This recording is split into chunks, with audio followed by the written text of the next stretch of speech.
And he says, look at the earth. I want to show you something that's about to take place.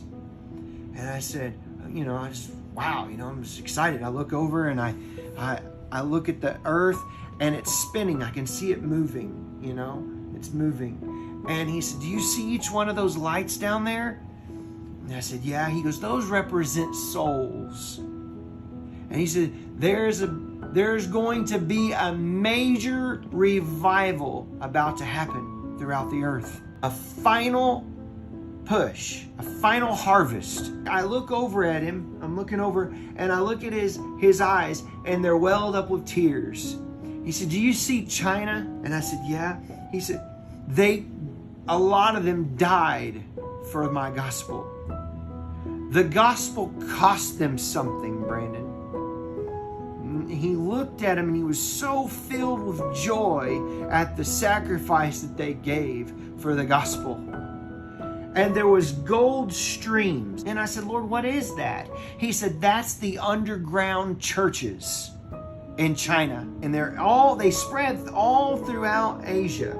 You can see these gold veins that go up through North Korea a little, and South Korea, and it go through Japan and all of it. And then I look over, and then I look at the Philippines, and there's lights in the Philippines.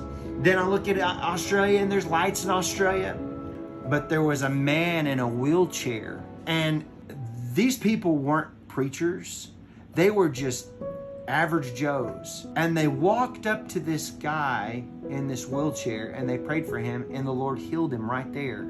And it was just an on-the-street miracle, like Jesus did. That's the kind of stuff you need to be expecting. Things that are going to rock the world. He's going to do something huge in you. It doesn't have to be your pastor. It doesn't have to be a counselor or your youth pastor or whatever. It's going to be you.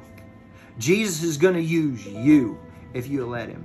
And he'll have you touch your neighbor, the person at your Walmart or your gas station, health food store, or whatever. You just have to be yielded to him. You just have to want it. You have to wake up every day with an expectation. God, use me for your end time message.